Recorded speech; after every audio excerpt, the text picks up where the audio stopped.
Hello everyone, welcome to the first lecture of our ecology and evolution series, जिसमें हम लोग GATE ecology and evolution के syllabus को पूरा थोरोली पढ़ेंगे और उससे रिलेटेड क्वेश्चन प्रैक्टिस करेंगे। तो आज इसके पहले क्लास में हम लोग सिलेबस को बहुत अच्छे से ब्रेक डाउन कर चुके हैं। आप लोगों ने अगर वो नहीं देखा है तो आप लोग प्लीज़ वो लेक्चर को विजिट कीजिए, उससे आपको सिलेबस के बारे में पता चलेगा। और अभी हम लोग शुरू करेंगे इंट्रोडक्शन टू इकोलॉजी, जिसमें फंडामेंटल कॉन्सेप्ट्स ऑफ इकोलॉजी है। इकोलॉजी से रिलेटेड कुछ इंपॉर्टेंट टर्म्स और टॉपिक्स के बारे में, जिससे कि हम आगे जाकर इकोलॉजी को बहुत अच्छे से समझ पाएंगे। तो सबसे पहले शुरू करते हैं इसके बेसिक्स से। तो ecology it's a word which is derived from ओइकस।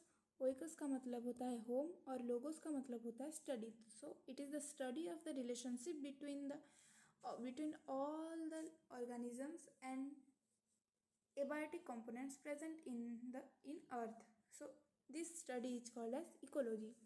तो फादर ऑफ इकोलॉजी हम लोग बोलेंगे अलेक्जेंडर वॉन हम्बल्ट को, and father of Indian ecology है Ramdev Mishra.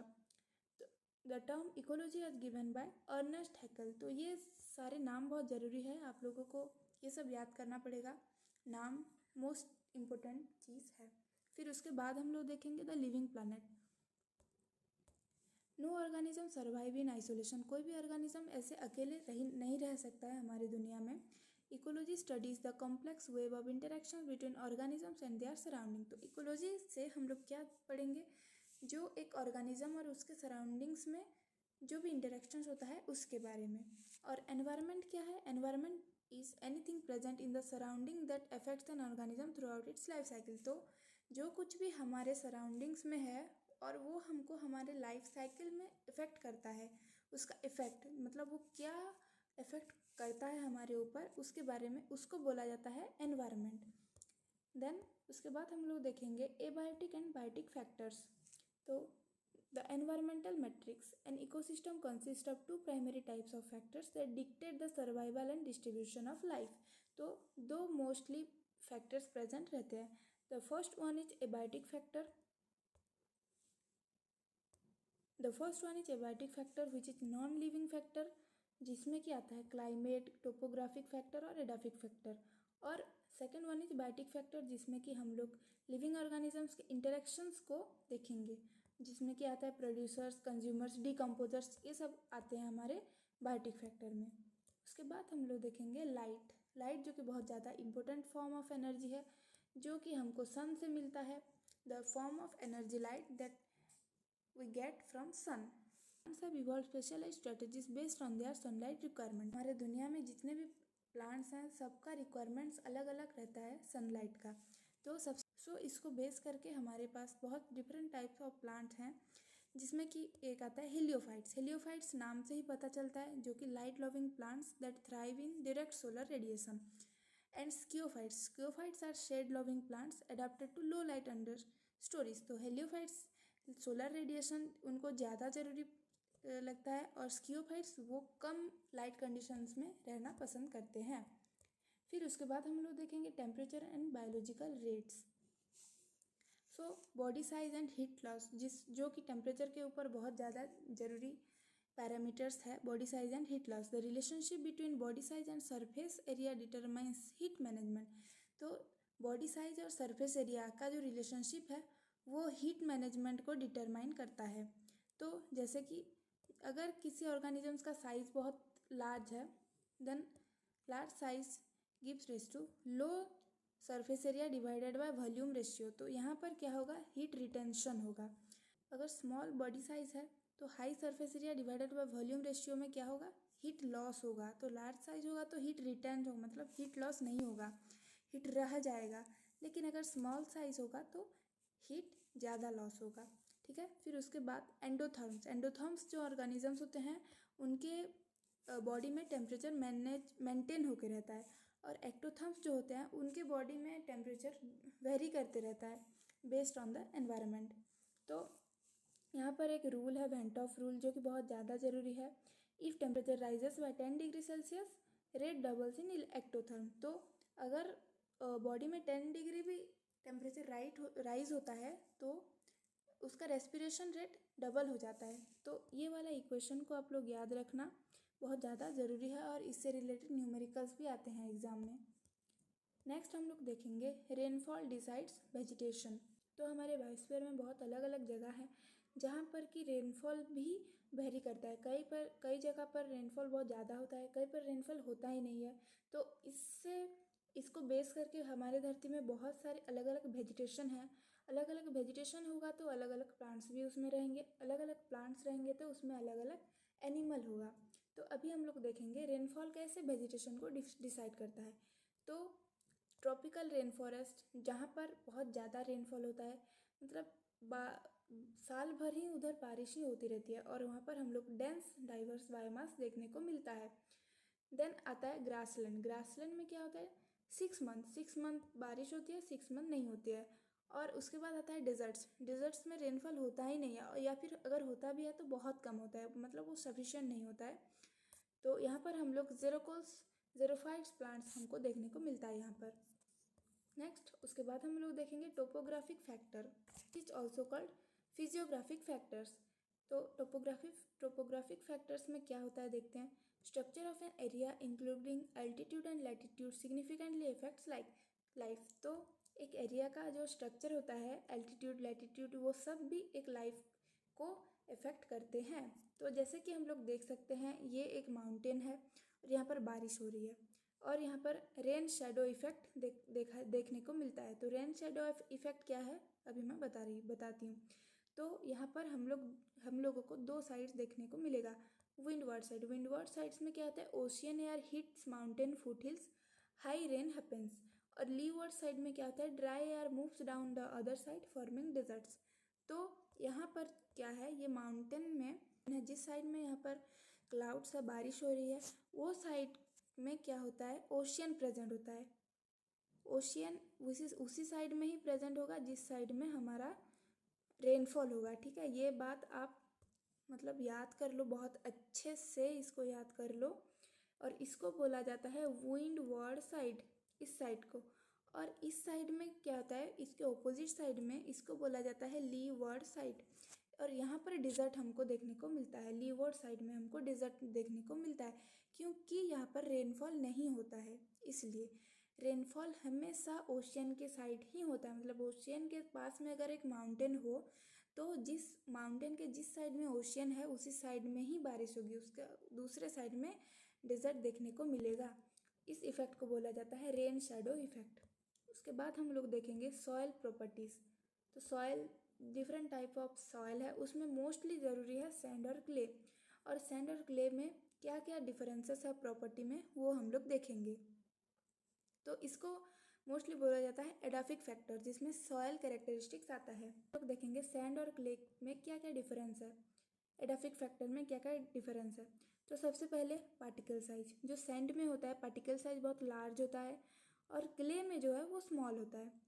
Inter particular space, तो क्योंकि सैंड में पार्टिकल साइज ज़्यादा है तो स्पेस भी ज़्यादा होगा।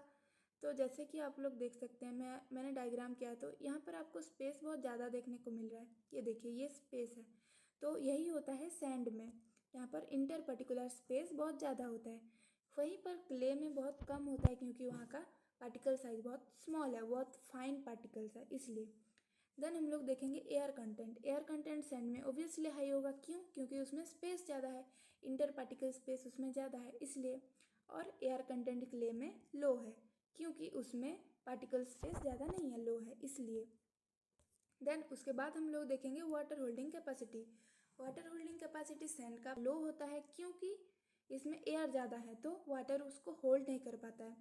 वही क्ले में उसका वाटर होल्डिंग कैपेसिटी बहुत ही ज़्यादा होता है, बहुत ही ज़्यादा, क्योंकि इसमें फाइन पार्टिकल्स हैं, लो स्पेस हैं, लो एयर हैं, तो इसलिए बहुत ज़्यादा वाटर ये होल्ड करके रख सकता है। देन इसमें इसका मूवमेंट देखेंगे तो वो रैपिड ड्रेनेज होगा, मतलब बहुत ज़्यादा उसमें पानी डालो तो बहुत जल्दी वो पानी ड्रेन होकर निकल जाता है। लेकिन वहीं पर क्ले में अगर हम लोग पानी डालेंगे तो उसमें बहुत ही धीरे धीरे पानी ड्रेन होगा, बहुत मिनिमल मूवमेंट हमको ऑब्जर्व करने को मिलेगा। तो यही होता है हमारा एडाफिक फैक्टर, जो कि soil properties sand versus clay है। नेक्स्ट उसके बाद देखेंगे biotic interactions and trophic level. तो बायोटिक इंटरेक्शंस क्या है, interactions between the biological components that are present in our environment। हमारे environment में जितने भी बायोटिक प्रोडक्ट्स हैं उनके अंदर जो इंटरेक्शंस होता है उसको बोला जाता है बायोटिक इंटरेक्शंस। तो सबसे पहले क्या है, ट्रॉफिक लेवल्स। ट्रॉफिक लेवल्स में बहुत सारे ट्रॉफिक लेवल्स होते हैं। तो सबसे पहले आता है ऑटोट्रॉफ्स। ऑटोट्रॉफ्स में क्या होता है, प्रोड्यूसर्स होते हैं जो कि अपना फूड खुद सिंथेसाइज करते हैं, जैसे कि ग्रीन प्लांट्स हैं, कुछ बैक्टीरियाज हैं, वो सब है ऑटोट्रॉफ्स में। फिर उसके बाद आते हैं कंज्यूमर्स। कंज्यूमर्स क्या है, हर्बीवोर्स, कार्निवोर्स, ओमनिवोर्स, 3 प्रकार के हमको कंज्यूमर्स देखने को मिलते हैं। तो हर्बीवोर्स क्या है, जो कि प्लांट ईटर्स, प्लांट को खाते हैं बस, वेजिटेरियन टाइप्स हैं। कार्निवोर्स क्या है, मीट ईटर्स, मतलब जो लोग बस मीट ही खाते हैं। जो हर्बीवोर्स को खाता है वो कार्निवोर्स, जो हर्बीवोर्स को खाता है वो कार्निवोर्स। फिर उसके बाद आते हैं ओमनिवोर्स। ओमनिवोर्स मतलब जो प्लांट ईटर भी है और मीट ईटर भी है, तो उसको बोला जाता है ओमनिवोर्स। फिर लास्ट में आते हैं ट्रॉफिक लेवल में डिकम्पोजर्स। डिकम्पोजर्स क्या है, जो कि ब्रेक डाउन करते हैं डेड ऑर्गेनिक मैटर को और हमारे न्यूट्रिएंट को रिसाइकिल करते हैं सॉइल में। मोस्टली ये माइक्रोब्स होते हैं डिकम्पोजर्स में। तो यही है हमारा ट्रॉफिक लेवल। इसके बाद हम लोग देखेंगे हायरार्की ऑफ लाइफ। तो सबसे पहले क्या आता है, इंडिविजुअल आता है, एक इंसान आता है जो कि यूनिट ऑफ इकोलॉजी कहलाता है। उसके बाद उसी का बहुत सारा ऑफस्प्रिंग होता है और उस ऑफस्प्रिंग फॉर्म होके क्या होता है, स्पीशीज फॉर्म हो जाता है यहाँ पर ऐसे। उसके बाद कुछ स्पीशीज मिलकर क्या होते हैं, एक जगह पर रहकर एक पॉपुलेशन ही बना लेते हैं, एक पॉपुलेशन, बहुत बड़ा पॉपुलेशन बना लेते हैं, जो कि सेम स्पीशीज रहते हैं या और सेम एरिया में रहते हैं। और अभी एक पॉपुलेशन के बाद क्या होगा, बहुत सारा different type of population mix होके, मतलब डिफरेंट टाइप ऑफ पॉपुलेशन एक ही जगह पे रह के क्या बनाएंगे, कम्युनिटी बनाएंगे। ठीक है, कम्युनिटी बना लेते हैं डिफरेंट स्पीशीज प्रेजेंट रह के। फिर कम्युनिटी के बाद क्या होता है, इकोसिस्टम बनता है, जिसमें कि बायोटिक और एबायोटिक दोनों प्रेजेंट रहते हैं। इकोसिस्टम में ही प्रेजेंट रहते हैं बायोटिक एबायोटिक। और इकोसिस्टम के बाद क्या आता है, लार्ज वेजिटेशन, बहुत ही ज़्यादा वेजिटेशन होगा, मतलब बायोटिक एबायोटिक बहुत सारा एरिया कवर होगा, तो उसको बोला जाएगा बायोम। और बायोम के बाद आता है the largest unit which is called as biosphere, जो कि ग्लोबल, पूरे हमारे धरती को हम लोग बोलेंगे बायोस्फीयर। तो स्मॉलेस्ट यूनिट क्या है, इंडिविजुअल, और लार्जेस्ट यूनिट क्या है, बायोस्फीयर। ये आप लोग याद रखिए, ये ज़रूरी है एग्ज़ाम के लिए। फिर उसके बाद हम लोग देखेंगे इकोलॉजिकल कॉन्सेप्ट्स एंड ट्रांजिशंस। तो सबसे पहले क्या है, auto ecology versus synecology. Auto ecology क्या है, study of a single species interaction. तो एक सिंगल स्पीशीज के बारे में अगर हम लोग स्टडी करेंगे तो उसको बोला जाएगा ऑटो इकोलॉजी। और साइनेकोलॉजी क्या है, स्टडी ऑफ होल कम्युनिटी, मतलब हम लोग बहुत सारे डिफरेंट स्पीशीज का अगर स्टडी करेंगे तो उसको बोला जाएगा साइनेकोलॉजी। तो ये आप लोग, ये दोनों के बारे में आप लोग क्लियरली, मतलब कंफ्यूज मत होइए, क्लियरली अंडरस्टैंड कीजिए। फिर उसके बाद आता है इकोटोन एंड एज इफेक्ट। तो इकोटोन क्या है, transition zone where two ecosystem meet, मतलब ये दो अलग अलग प्रकार के इकोसिस्टम जहाँ पर मिलते हैं वहाँ पर एक ट्रांजिशन जोन हमको देखने को मिलता है, उसी जोन को हम लोग बोलते हैं इकोटोन। जिसका एग्जाम्पल है इस्चुअरी, वेटलैंड, सावाना, ये सब होता है इकोटोन। और इकोटोन में ही हमको क्या देखने को मिलता है, एज इफेक्ट। एज इफेक्ट क्या है, वहाँ पर मतलब जहाँ पर ट्रांजिशन जोन प्रेजेंट होता है वहाँ पर बायोडाइवर्सिटी बहुत ज़्यादा रहता है, biodiversity high in the ecotone compare to other side. मतलब यहाँ पर अगर एक समंदर है और यहाँ पर एक जंगल है, तो यहाँ के जो ट्रांजिशन जोन होगा, यहाँ पर, यहाँ से और यहाँ से दोनों इकोसिस्टम से ज़्यादा डाइवर्सिटी यहाँ पर देखने को मिलेगा। और इस इफेक्ट को बोला जाता है क्या, एज इफेक्ट। आई होप आप लोग समझ रहे हो मैं क्या बोल रही हूँ। उसके बाद हम लोग आएंगे humans and the environment. Humans and the environment में पहले आता है टेक्नो इकोसिस्टम। टेक्नो इकोसिस्टम क्या है, when high technologies are used, high consumption parasitic on natural ecosystem। मतलब इकोसिस्टम में हम लोग बहुत ज़्यादा अगर टेक्नोलॉजी को यूज़ करेंगे तो उसको बोला जाता है टेक्नो इकोसिस्टम। नाम में ही हम लोगों को पता चल रहा है क्या है। उसके बाद आता है इकोलॉजिकल फुटप्रिंट। इकोलॉजिकल फुटप्रिंट क्या है, human demands on nature, the extra area required to fulfil needs, इसको बोला जाता है इकोलॉजिकल फुटप्रिंट।